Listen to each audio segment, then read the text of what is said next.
दोस्तों मुझे उम्मीद है कि आप भी मेरी तरह बचपन से अपने पेरेंट्स से सुनते हुए आ रहे होंगे कि तमीज से बात करना सीखो और शायद आपके हिसाब से आपने सीख भी लिया होगा कि तमीज से बात कैसे करते हैं। ये हम देखेंगे कि आपने सीखा है कि नहीं। तमीज से बात करना आपको हर उम्र में आना चाहिए एंड दैट्स वाई इस वीडियो में मैं आपको 50 things every young gentleman should know से बताऊंगा कि एक जेंटलमैन को कैसे बात करनी चाहिए।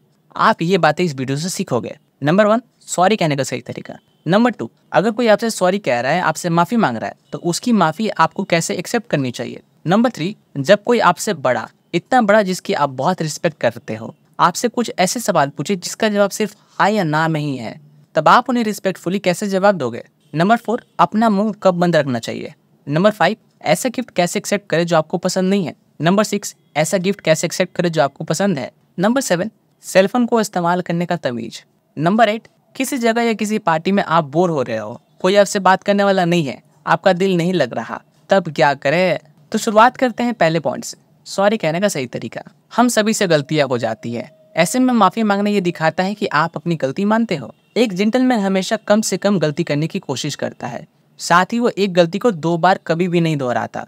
उससे गलती हो भी जाती है तो वो माफी मांग लेता है, सॉरी बोल देता है। लेकिन सॉरी बोलने का सही तरीका क्या है। अच्छे से माफी मांगने का मतलब अफसोस के साथ माफी मांगना है। अगर आप अच्छा बनने के लिए, अपनी इमेज अच्छी बनाने के लिए माफी मांग रहे हो, आपको अंदर से कोई अफसोस नहीं है, तो ये माफी मांगने का सही तरीका नहीं है। लोग इतने बेवकूफ नहीं है, लोग बहुत समझदार होते हैं। वो समझ जाते हैं कि आप दिल से माफी मांग रहे हो या बस अपनी इमेज बनाने के लिए माफी मांग रहे हो। तो जब आपसे गलती हो जाए तो आप दिल से माफी मांगो, ना कि दिखाए के माफी मांगो। आपको सिर्फ आई एम सॉरी नहीं बोलना चाहिए। अगर आपसे गलती हुई है तो आप उस गलती को मानते हुए माफी मांगो। एग्जाम्पल के लिए, आई एम सॉरी मुझसे आपका ग्लास टूट गया, आई एम सॉरी मैंने आपका बेड पर पानी गिरा दिया। इसके बाद कभी कभी सिर्फ माफी मांगने से काम नहीं चलता, लॉस इतना ज्यादा होता है कि वो कुछ शब्द बोलने से ठीक नहीं होते। ऐसे में आप सॉरी बोलते हुए ये कहो कि आप उस गलती की भरपाई कर दोगे। फॉर एग्जाम्पल, आप ये कहिए कि आई एम सॉरी मुझसे आपकी गाड़ी गिर गई, मैं इसे रिपेयर करवा दूंगा। अब आपके पास पैसे नहीं है रिपेयर करवाने के, तो ये भी आप उस गाड़ी के मालिक से डिस्कस करिए कि मेरे पास पैसे नहीं है, आप कोई रास्ता बताओ कि मैं इसे कैसे रिपेयर करवाऊं या मैं आपके लिए कुछ और काम कर दूं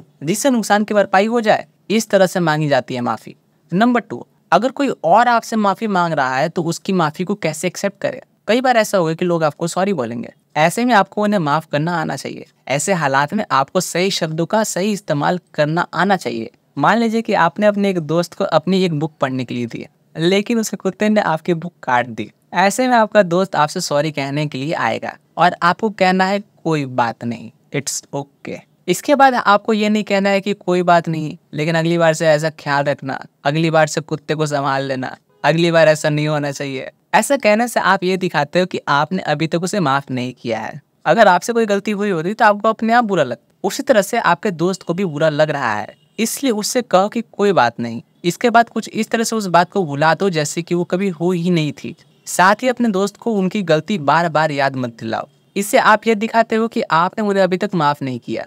किसी को माफ करने का मतलब उसकी गलती को भुला देना ही होता है। लेकिन अगर आपका दोस्त बार बार आपके दी हुई चीजों को खराब करके वापस लौटाता है, तब भी आपको उसे माफ तो करना ही होगा, लेकिन फिर उसे अपनी कोई चीज मत दो। अब थोड़ा अकल भी तो लगाओ। कुछ लोग हमेशा आपका फायदा उठाने के बारे में सोचते हैं, इसलिए ये ध्यान में रखिए कि लोग आपकी अच्छाई का फायदा ना उठाए। उन्हें हर बार मौका मत दो। सेइंग सर और मैम, इंडिया के लोग अपने से बड़े को भाई, आंटी या अंकल कहकर बुलाते हैं। वो अपने स्कूल या कॉलेज में टीचर्स को सर या मैम कहकर बुलाते हैं, लेकिन अमेरिका में ऐसा नहीं होता। वहाँ के बच्चे अपने दोस्त के पेरेंट्स को अंकल आंटी नहीं बोलते, उन्हें मिस्टर कहकर बुलाते हैं। ऐसे ही अपने टीचर को मिस्टर या मिस कहकर या मिसेस कहकर बुलाते हैं। इसी तरह से दुनिया के अलग अलग पार्ट्स में लोग अलग अलग रिवाजों को फॉलो करते हैं। इसमें सही या गलत नहीं होता, ये बस सिर्फ अलग अलग रिवाज है।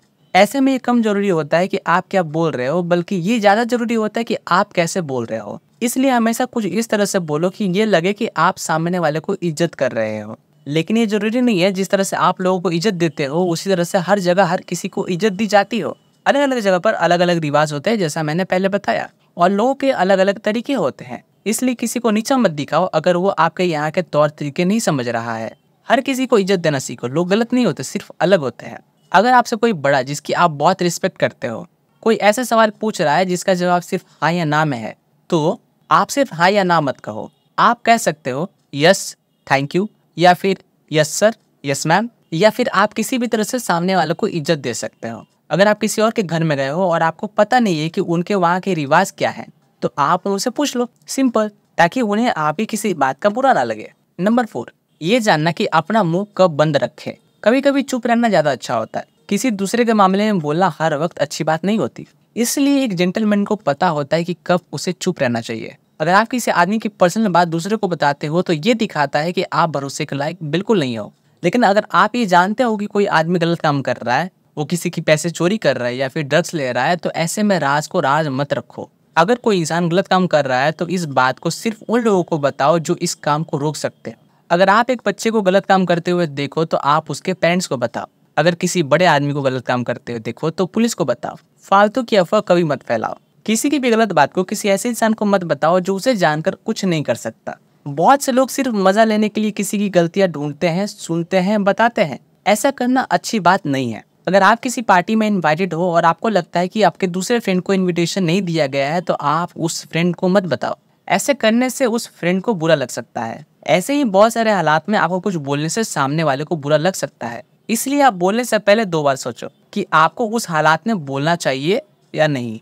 नंबर 5, ऐसे गिफ्ट को कैसे एक्सेप्ट करें जो पसंद नहीं है। बहुत बार आपको कुछ ऐसे गिफ्ट मिलेंगे जो आपको बिल्कुल अच्छे नहीं लगेंगे। शायद कोई आपके बर्थडे के दिन आपके लिए एक हिस्ट्री की बुक ले आए या फिर आपके लिए एक ऐसा वीडियो गेम लाए जो आपके पास पहले से हो। ऐसे में बहुत से लोग कुछ इस तरह से रिएक्ट करते हैं, क्या सोचकर तुमने मेरे लिए हिस्ट्री की बुक खरीदी, हाँ? या फिर वो कहते हैं, अरे ये तो मेरे पास पहले से था। लेकिन ऐसा करके आप सामने वाले को ये बता रहे हो कि उनकी मेहनत बेकार गई। इसलिए जब कोई आपको कुछ ऐसा गिफ्ट दे जो आपको पसंद नहीं है तो आप सिर्फ एक थैंक यू बोल दो। सामने वाले को ये बताओ कि आपको अच्छा लगा कि उसने अपना समय निकालकर आपके लिए कुछ लिया, अपने पैसे खर्च किए आपको देने के लिए। इससे फर्क नहीं पड़ता कि आपको गिफ्ट में क्या मिला। फर्क इससे पड़ता है कि आपको जो भी मिला है उसे किसने दिया है और क्या सोच कर दिया है। लोगों के इमोशंस को समझिए। गिफ्ट एक इमोशन है। इसके बाद किसी भी गिफ्ट को उसकी कीमत से मत देखिए। ये जरूरी नहीं है कि किसी गिफ्ट के वैल्यूएबल होने के लिए उसकी कीमत ज्यादा होनी चाहिए। साथ ही अगर आपको कोई गिफ्ट दे रहा है तो ये मत कहो, अरे शर्मा जी इसकी क्या जरूरत थी, बल्कि उसे थैंक यू कहकर एक्सेप्ट कर लो।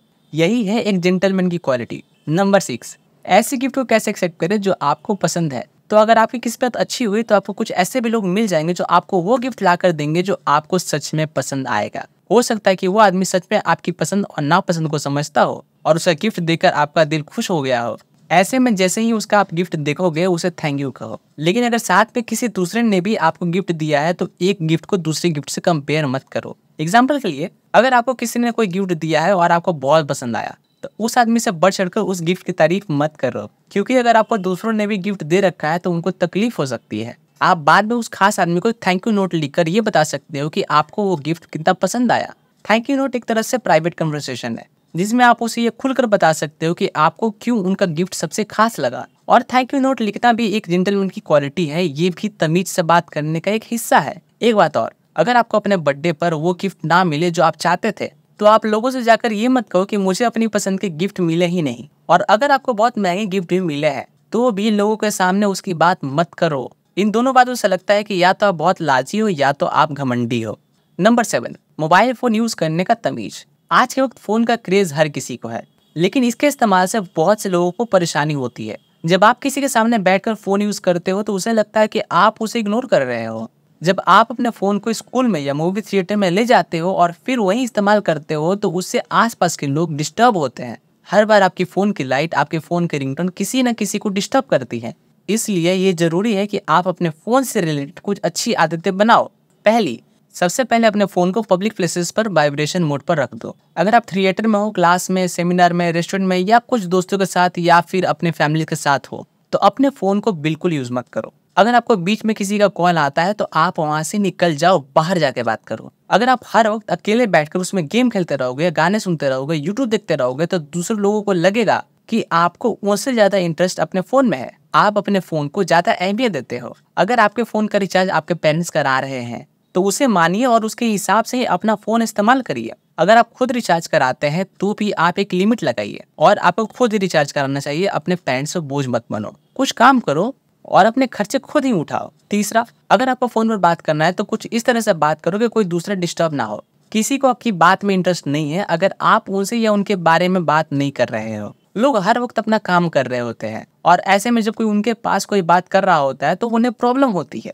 चौथा, चौथा ये कि अपने दोस्त के सामने ये मत दिखाओ कि आपके पास कितना अच्छा फोन है, और अगर उनके पास अच्छा फोन नहीं है तो उनका मजाक बिल्कुल मत उड़ाओ। और अगर आपके पास अच्छा फोन है तो चांसेस है वो आपके पेरेंट्स ने दिलाया होगा या फिर आपने EMI पर लिया होगा। तो अच्छा फोन खरीदना कोई बड़ी बात नहीं है, इसलिए किसी का मजाक मत उड़ाओ या अपने फोन पर घमंड मत करो। आते हैं अगले पॉइंट पर, नंबर 8। जब आप किसी नई जगह गए हो, किसी पार्टी में गए हो और वहां पर बोर हो रहे हो, तब क्या करें? बहुत बार ऐसा होगा, आप खुद को ऐसी पार्टी से पाओगे जहां पर होने में आपको बिल्कुल मजा नहीं आएगा। हो सकता है कि एक सेमिनार हो या कॉन्सर्ट, एक स्पोर्ट इवेंट हो, एक पार्टी हो या फिर एक क्लास। इन सभी हालात में आप ऊब सकते हो, और ऊब जाना भी कोई बुराई नहीं है। हम सभी को कुछ बातें पसंद नहीं होती है, कुछ कामों में इंटरेस्ट नहीं होता है, लेकिन ऐसे हालात में आपको कुछ इस तरह से बर्ताव करना होगा जिससे दूसरों को परेशानी ना हो। सबसे पहले तो ये समझो बाबू कि अगर आप बोर हो रहे हो तो इसका मतलब ये नहीं है कि हर कोई बोर हो गया है। इसलिए अपना ध्यान लगाने के लिए दूसरों का ध्यान मत भटकाओ। अपनी उंगली चटकाना, गाने गाना, टेबल बजाना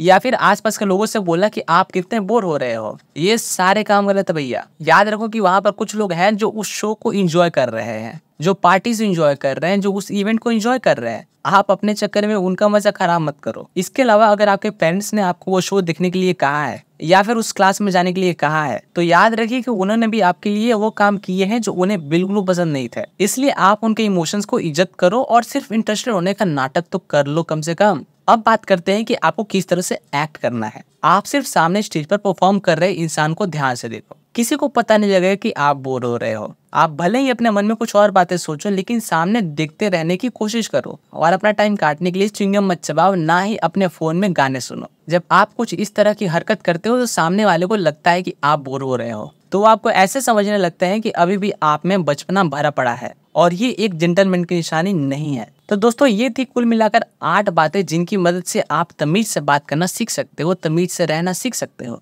अगर आप सीखना चाहो तो मैं तो फोर्स नहीं करूंगा, कोई भी आपको फोर्स नहीं कर सकता, आपकी मर्जी है। और अगर इस तरीके का वीडियो देखना आपको पसंद है तो आप सब्सक्राइब कर सकते हो, ये भी आपकी ही मर्जी है। And thank you for watching.